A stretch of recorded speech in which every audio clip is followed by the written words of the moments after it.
నమస్తే, welcome to college TV. ప్రస్తుతం రాష్ట్రంలో కురుస్తున్నటువంటి వర్షాలు తగ్గుముఖం పట్టే అవకాశాలు ఉన్నాయని కొంతవరకు అంటే ఏదైతే వర్షాల కారణంగా కొంతమంది వెదర్ చేంజ్ కావడం, ఆరోగ్య పరిస్థితులు కూడా క్షీణిస్తున్నాయని చెప్పేసి వైద్యులకు కూడా ఎట్లాంటి హాలిడేస్ లేవని చెప్పేసి వైద్య శాఖ మంత్రి తెలిపారు. ప్రస్తుతం మనం వాతావరణ శాఖ అధికారి గారితో ఉన్నాం. ఒకసారి ఆయనతో మాట్లాడదాం. సార్ నమస్తే. సార్, ఎట్లా వర్షాలు ఎప్పటి వరకు పడే అవకాశాలు ఉన్నాయి? నిన్నటి నుండి తగ్గుతుంది అనుకునే లోపు మళ్ళీ వర్షాలు పెరుగుతూ వస్తున్నాయి. ఇవి తగ్గే అవకాశాలు ఉన్నాయా, లేదంటే ఇట్లనే పెరుగుతూ పోతాయా?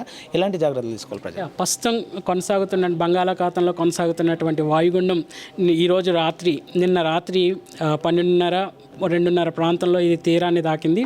ప్రస్తుతం కనుక చూసుకున్నట్లయితే ఇది మన ఉత్తర ఆంధ్ర మరియు దక్షిణ ఒడిశా, దక్షిణ ఛత్తీస్గఢ్ తీరాల ప్రాంతంలో ఇది కొనసాగుతుంది. ప్రస్తుతం కనుక దీని యొక్క లొకేషన్ కనుక చూసుకున్నట్లయితే 18.7 డిగ్రీల నార్త్లోను మరియు 82.4 డిగ్రీల ఈస్ట్ అక్షాంశ రేఖాంశాల గుండా ఇది కొనసాగడం వల్ల, ఇది తీరాన్నిలోనే ప్రస్తుతం కొనసాగడం వల్ల ప్రస్తుతం మనకి రెండు తెలుగు రాష్ట్రాల్లో కూడా చాలా విస్తారంగా వర్షాలు అయితే కురుస్తున్నాయి. అంతేకాకుండా రెండు తెలుగు రాష్ట్రాల్లో కూడా మేఘాకృతమైనటువంటి వాతావరణం కూడా నెలకొల్పబడడం మనం చూస్తున్నాము.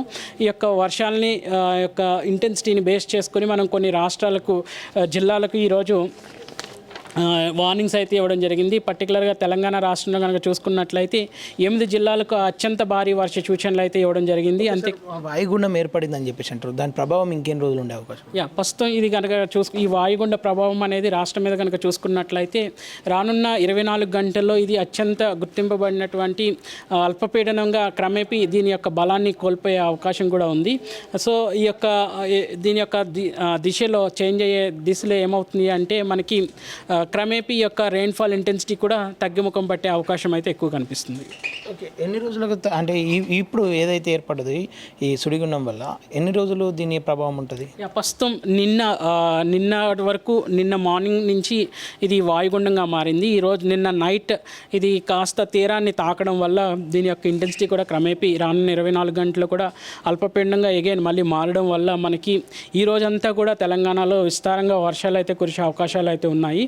రేపటి నుంచి క్రమేపీ వర్షం యొక్క ఇంటెన్సిటీ కూడా గ్రాడ్యువల్గా తగ్గి మళ్ళీ కండిషన్స్ అన్నీ కూడా నార్మల్ అయ్యే అవకాశాలు కూడా ఎక్కువ కనిపిస్తున్నాయి. ప్రస్తుతం ఈ రోజు కనుక చూసుకున్నట్లయితే తెలంగాణ వ్యాప్తంగా కూడా మనం 8 చోట్ల అత్యంత భారీ వర్ష సూచనలు అయితే ఇవ్వడం జరిగింది.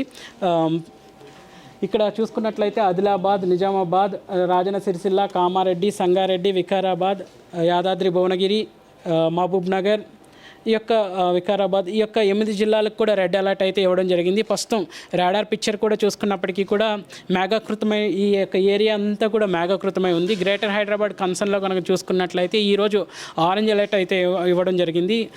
అంచనా ప్రకారం 7 సెంటీమీటర్లు అనేది గ్రేటర్ హైదరాబాద్లో నమోదయ్యే అవకాశాలు కూడా కనిపిస్తున్నాయి. ఓకే, ఇప్పుడు ఎల్లో అలర్ట్ కావచ్చు, రెడ్ అలర్ట్ కావచ్చు, ఈ ప్రాంత ప్రజలకు మీరు చెప్పాలనుకుంటే ఏం చెప్తారు? ప్రస్తుతం ఉన్నటువంటి వాతావరణ సూచనల ప్రకారం ఎక్కడైతే ఈ రెయిన్ఫాల్ యొక్క ఉద్రిక్తత తీవ్రత అనేది అధికంగా ఉంటుందో ఆ ఏరియాస్లో లోతట్టు ప్రాంతాల్లోకి ప్రజలు కదలికలు అనేవి, జనసాంద్రత అనేది ఆ యొక్క ఏరియాస్లో తగ్గించి, అంతేకాకుండా ఎక్కడైతే పాత భవనాలు ఉంటాయో, అంతేకాకుండా ఎలక్ట్రిసిటీకి సంబంధించినటువంటి నెట్వర్క్ ఇష్యూస్ కానీ ఇవన్నీ ఎక్కడైతే ఉంటాయో ఆ యొక్క ఏరియాస్ కూడా వెళ్లకుండా ఉండేటట్టు ఈ యొక్క ఆయా శాఖల వారికి, విపత్తు శాఖ వారికి మేము ఎప్పటికప్పుడు ప్రతి 3 గంటలకు కూడా ఈ యొక్క వర్ష సూచనలు అనేవి ఇంటెన్సిటీని ఒక అంచనా వేస్తూ వారికి వర్ష సూచనలు అనేవి జారీ చేయడం జరుగుతుంది. ఈ యొక్క జారీ చేసిన వర్ష సూచనలు వాళ్ళకి తగిన సమయంలో తగిన చర్యలు తీసుకోవడానికి ఉపయోగపడతాయి. ఓకే, అధికారులు కూడా ఎప్పటికప్పుడు స్పందిస్తూనే ఉన్నారు. ప్రజలు కూడా అప్రమత్తంగా ఉండాలని చెప్పేసి అంటారు. ఒకసారి ఈ మ్యాప్ గురించి ఒకసారి వివరిస్తారా సార్? ప్రస్తుతం కనుక చూసుకున్నట్లయితే ఇది రాడార్ పిక్చర్ ప్రస్తుతం ఉన్నటువంటి ఆధునిక పరిజ్ఞానాన్ని బట్టి ఈ రాడార్ పిక్చర్లో మనకి వర్షం ఎక్కడ కేంద్రీకృతం అవుతుంది, ఎక్కడ మబ్బు అనేది ఎక్కువ ఉంది అనేది మనం చూడగలుగుతున్నాము. ప్రస్తుతం కనుక చూసుకున్నట్లయితే ఈ యొక్క ఏరియా అంతా కూడా మనకి మేఘకృతమై ఉన్నటువంటి ఈ మేఘం యొక్క ఇంటెన్సిటీ మనకి ఎప్పుడైతే ఈ యొక్క యొక్క కలర్ అనేది పెరుగుతుందో, డార్క్ కలర్స్ ఎక్కడైతే వస్తాయో ఆ యొక్క ఏరియాస్లో మనకి వర్షం అనేది అధికంగా నమోదయ్యే అవకాశాలు ఉంటాయి. ఈ వర్షం అధికంగా ఉన్న ఏరియాస్ని మేము ఏం చేస్తామంటే క్యాప్ అలర్టింగ్ సిస్టమ్ ద్వారా ఎప్పటికప్పుడు విపత్తు శాఖ వారికి ఈ యొక్క సమాచారాన్ని అందించడం వల్ల ఆ యొక్క ఏరియాస్లో లోతట్టు ప్రాంతాలు, అంతేకాకుండా ఎక్కడైతే పాడుబడిన భవనాలు కానీ, ఎక్కడైతే వరద ఉధృతత అనేది ఎక్కువ ఉంటుందో, అలాగే నీటి కుంటలు కానీ, ఈ చెరువుల యొక్క ఎక్కడైతే పొంగుతాయో ఆయా ఏరియాస్లో వీళ్ళు తగిన చర్యలు తీసుకోవడానికి గవర్నమెంట్ వారికి ఉపయోగపడేటువంటి సమాచారంగా ఇది ఉంటుంది. ఓకే సార్, ఫైనల్గా మీరు రాష్ట్ర ప్రజలకు చెప్పదలుచుకుంది ఏమన్నా ఉందా సార్? ప్రస్తుతం కొనసాగుతున్నటువంటి వాతావరణ సూచనలను బట్టి మనకి అవసరం ఉంటే తప్పితే జర్నీస్ కానీ ఎక్కడికన్నా వెళ్ళడం కానీ తగ్గించాలి. అంతేకాకుండా ట్రాఫిక్ ఇబ్బందులు కూడా ఉంటాయి కాబట్టి, అంటే పాత భవనాల్లో పర్టికులర్గా షెల్టర్ తీసుకునే వాళ్ళు కూడా ఆ యొక్క భవనం యొక్క శక్తిని బట్టి అక్కడ ఉండాలి. లేదు అంటే గవర్నమెంట్ శాఖ వారికి ఎప్పటికప్పుడు వారి యొక్క సమాచారాన్ని అందించడం ద్వారా వాళ్ళు కూడా సురక్షిత ప్రాంతాలకు తరలించబడతారు. అంతేకాకుండా డ్రైన్ సిస్టమ్స్, ఇంటి చుట్టూ కూడా వరద ఉధృతత అనేది పెరుగుతుంది కాబట్టి డ్రైన్ సిస్టమ్స్ కూడా ఈ యొక్క వర్షం నీళ్ళు అనేవి ఫ్రీగా మూవ్ అయ్యేటట్లు కూడా చేసుకోవాలి.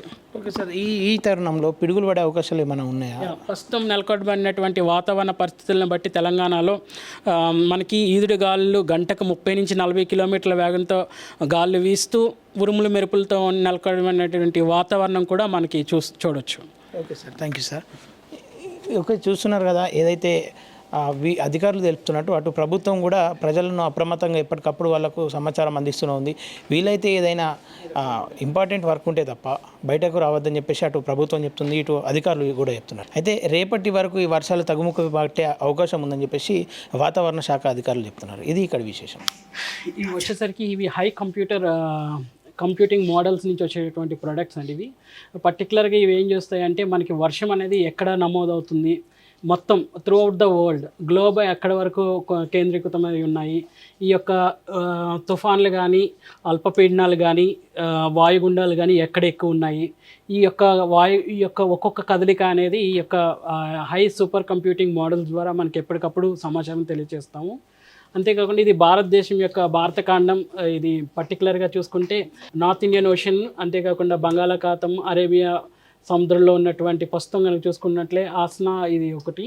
అంతేకాకుండా ఇక్కడ చూసుకున్నట్లయితే మనకి ఇప్పుడు ప్రస్తుతం కొనసాగుతున్నటువంటి వాయుగుండం కేంద్రీకృతంగా అయినటువంటి ఏరియా ఇది చూపిస్తుంది. ఈ యొక్క పరికరాలు మనకి హై కంప్యూటింగ్ మోడల్స్ కానీ, రాడార్ పిక్చర్స్ కానీ, శాటిలైట్ పిక్చర్స్ కానీ, ఈవెన్ విండ్ వచ్చేటువంటి సినారియోస్, ఇవన్నీ కూడా మనకి ఏం చేస్తాయంటే ఈ యొక్క వెదర్ అంచనాలు వేయడానికి ఈ యొక్క పరికరాలన్నీ కూడా మనకు ఉపయోగపడుతుంటాయి.